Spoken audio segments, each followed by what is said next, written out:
rain came down in silver sheets, blurring the edges of the world as though even the heavens mourned that day. The funeral had ended an hour ago, yet the cemetery gates still groaned in the wind. A little girl, no more than 10, stood on the church steps, her black dress clinging to her small frame, the hem soaked from puddles she couldn't avoid. Her name was Emily Parker, and today she had buried her father. Inside the church, the mourners were thinning. Whispered condolences floated like ghosts between the pews, but none of them were for Emily anymore. They were aimed at the tall woman near the altar, polished like marble and cold as steel. Deborah Parker, Emily's stepmother. Deborah's heels clicked against the stone floor as she thanked each guest with a smile that never reached her eyes. To anyone watching, she was the picture of grace. But those who knew her, really knew her, understood the quiet storm that lived beneath that composed exterior. Emily's father, Richard Parker, had been a self-made man. He started with a toolbox and an old pickup truck, building a construction company from nothing. By the time he passed, he had turned it into one of the most respected firms in the state. Everyone in town knew the Parker name. But with Richard gone, all that was left were the echoes of his work and the tension between the woman who had shared his last years and the child he left behind. Deborah walked briskly to the vestibule, her voice sharp when she spoke to the funeral director. "The limo's ready? Good. Let's make this quick. I don't want to drag this out." Emily heard the words and lowered her eyes, her small hands clutching the strap of her worn backpack. She didn't have much inside it, just a faded photo of her father, a few notebooks, and a stuffed bear missing one button eye. She waited for Deborah to notice her, to say something, anything. But when the stepmother finally did, it was not kindness that came. "Emily, you'll need to gather your things," Deborah said coolly, adjusting the collar of her coat. "The house won't be your home anymore.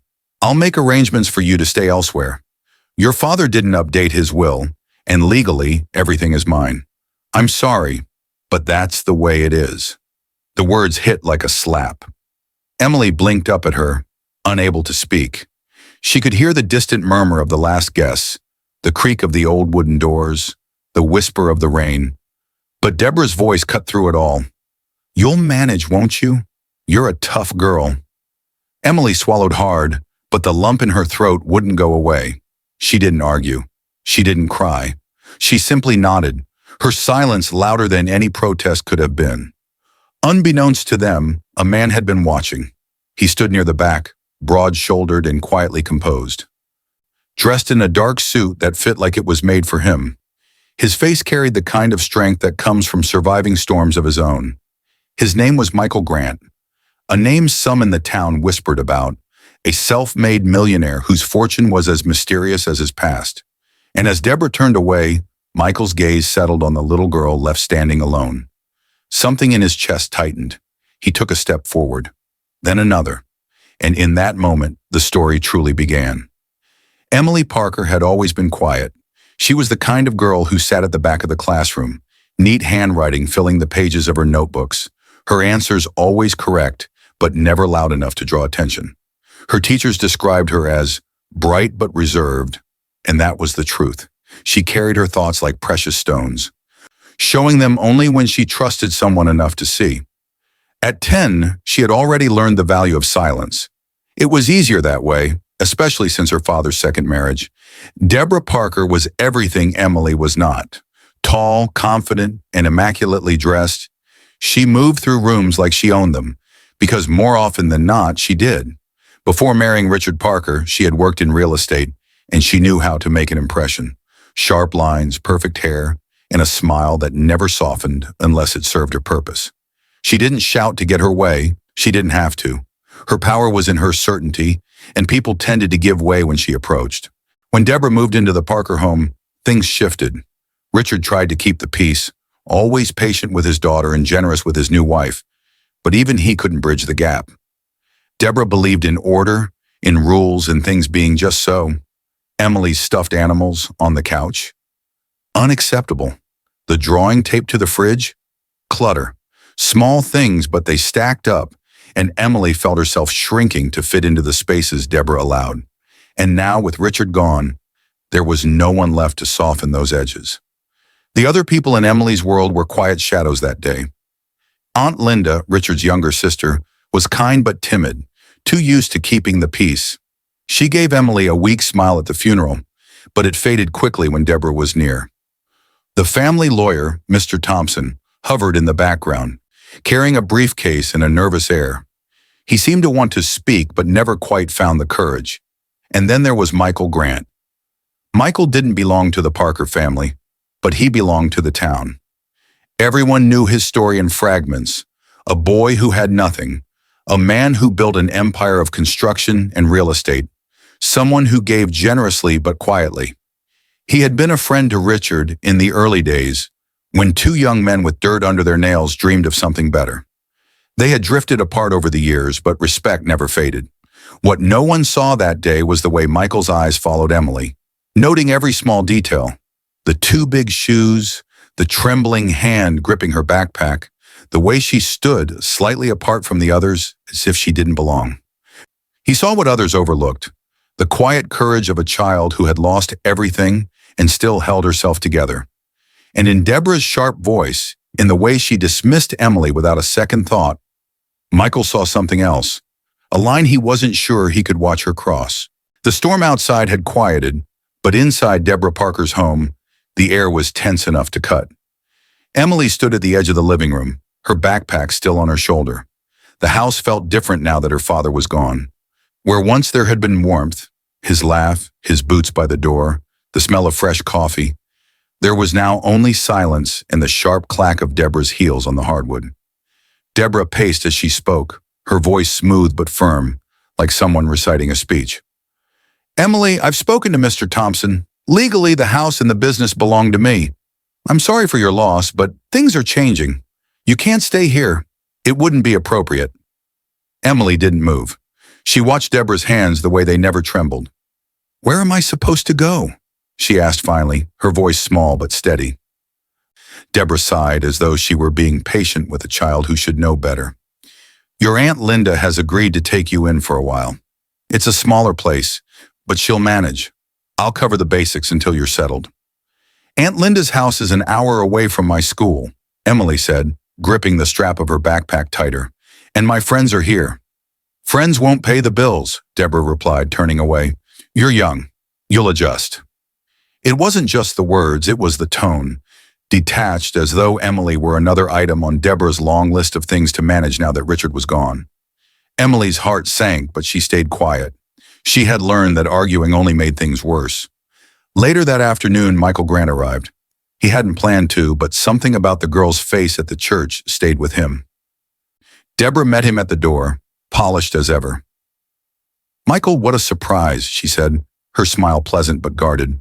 "I wanted to check in," he said, his voice calm, his eyes scanning the room until they landed on Emily. She stood near the stairs, half hidden, like a shadow. Deborah's smile tightened. "We're fine, thank you. Handling everything as best we can. Emily is adjusting." Michael nodded, but his gaze stayed on the little girl. "Richard was a good friend. I'd like to help if there's anything you need." Deborah stepped slightly into his line of sight, a subtle block. "We appreciate it, but everything's under control. The company is mine now, and I intend to keep it running smoothly." Michael's eyebrow lifted just slightly, but he said nothing. His silence spoke more than any words could. The days that followed were harder on Emily than she let on. Deborah's patience thinned quickly.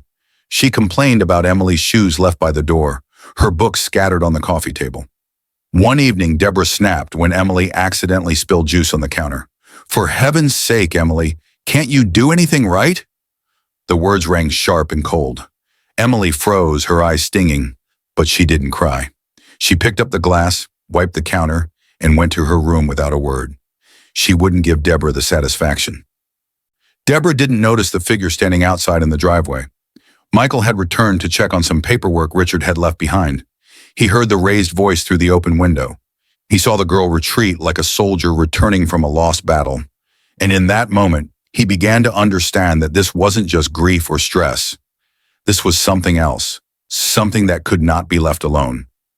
The town started to whisper too. At the grocery store, at the gas station, people noticed that Emily was no longer at the big Parker house. They noticed the expensive car Deborah drove and the sharp way she dismissed questions. And though Emily stayed quiet, carrying her backpack wherever she went, Michael could see the weight in her small shoulders. She was carrying more than anyone her age should have to bear. And Michael, watching from the sidelines, began to feel a familiar fire. He had been underestimated once. He knew what it was to be small in a world that didn't care. He was beginning to see that Emily was far more than the quiet girl Deborah thought she was, and that Deborah was about to learn that too. Emily sat on the edge of Aunt Linda's worn-out sofa, knees pulled to her chest, the little bear with one button eye tucked under her arm. Linda's house smelled like old books and fresh laundry, a soft contrast to Deborah's cold, polished walls. Here there was clutter, but the kind that felt alive. Family photos, children's art, a quilt draped over the back of the couch. It wasn't big, but it was warm. Linda tried her best to keep things light.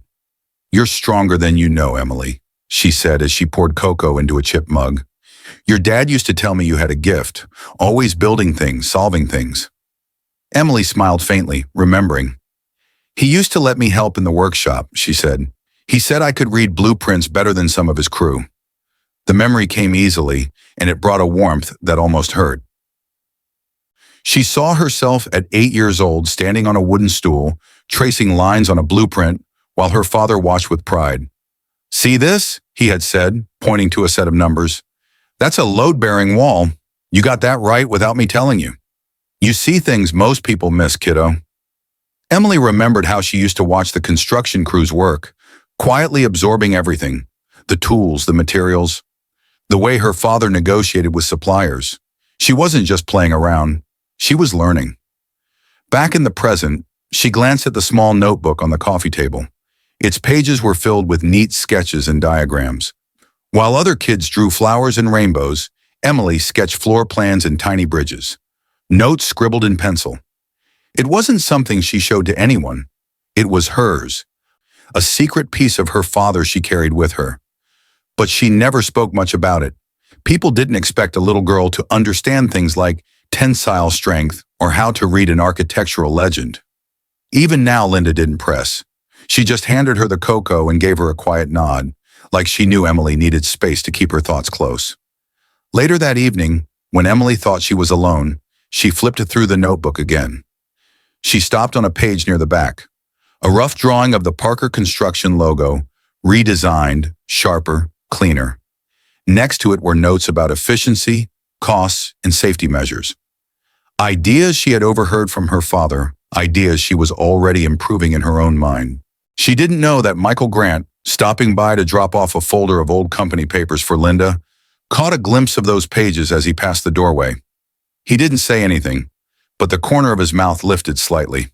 There was more to this girl than anyone realized. And in that moment, Michael knew something Deborah didn't. Emily Parker was not just a quiet child. She was her father's daughter, and there was something brilliant waiting to be seen.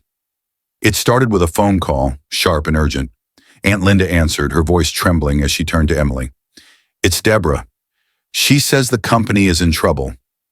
Emily's stomach tightened. She hadn't set foot near the Parker Construction offices since her father's death, but she had overheard enough from conversations at the funeral to know Deborah was struggling. Richard had been the brains and the heart of the business, and without him, things could easily fall apart. An hour later, they arrived at the office, a modern building with Richard's name still shining on the glass. Inside, Deborah stood at the head of a long conference table, flanked by attorneys and contractors. Her face was pale but composed, her voice sharp. "We have a problem," she said without preamble. "The city is threatening to shut down one of our largest projects due to safety issues. It's costing us money by the minute. I called this meeting to find solutions." Emily slipped quietly into the corner of the room, unnoticed at first. She listened as the contractors explained the problem. Structural issues with the foundation, incorrect weight calculations, safety inspections failing. Everyone was tense. The language was technical, but Emily understood every word. She had grown up with this talk. Deborah finally noticed her. "What is she doing here?" she snapped at Linda.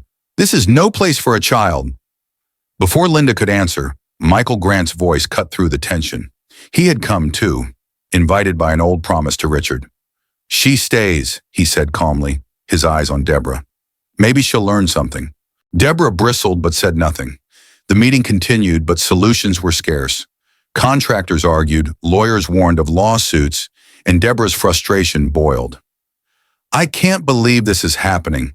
This company was supposed to run like clockwork, she said, slamming her hand on the table. And then softly a voice spoke from the corner. The calculations are wrong, Emily said. The room went still. All eyes turned toward the small figure in the black dress, clutching a worn notebook. Deborah's eyes narrowed. What did you say? Emily stepped forward, heart pounding but steady. The foundation isn't failing because of materials. It's the load distribution. You place too much weight on the east side without compensating on the west.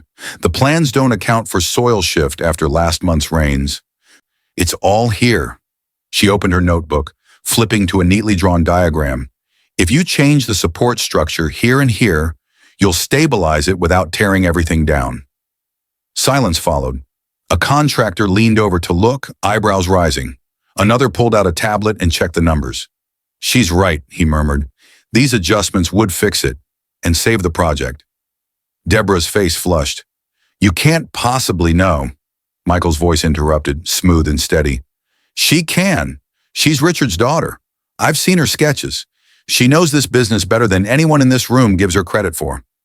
The contractors now crowded around Emily, asking questions, nodding as she explained in simple terms how to reinforce the structure without starting over. Her small fingers traced lines on the blueprint, her words calm but certain. Each sentence built a quiet storm of respect. Deborah's authority cracked under the weight of the room's shifting energy. The lawyers exchanged glances. The contractors were already making calls.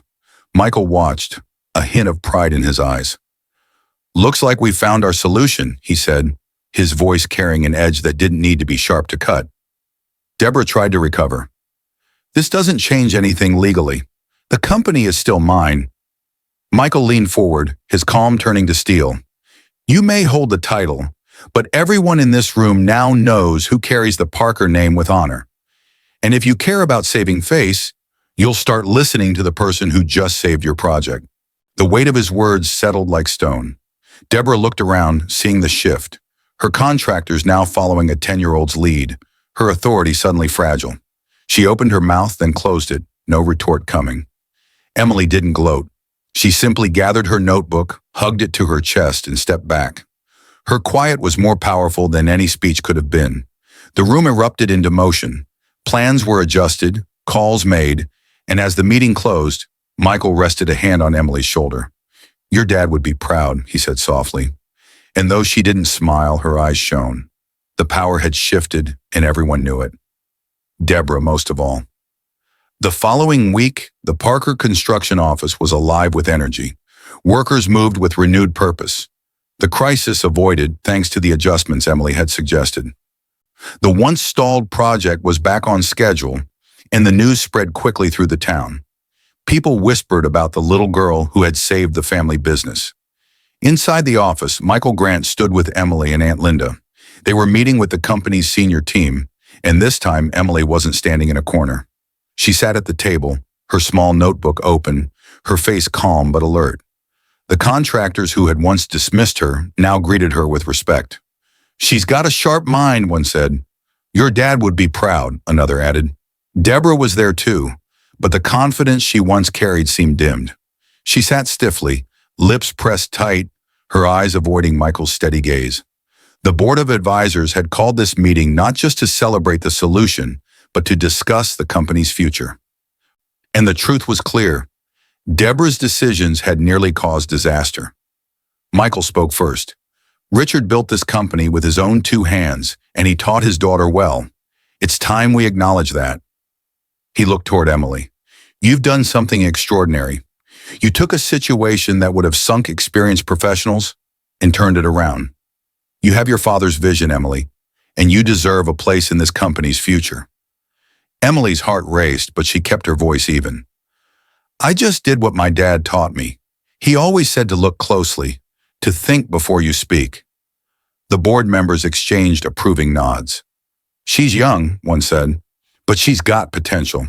We could create a scholarship fund in Richard's name and keep her involved. When she's older, she could officially join the company. Aunt Linda's eyes welled with tears. Michael smiled. I think that's exactly what Richard would have wanted. The discussion turned to Deborah. The board chair cleared his throat.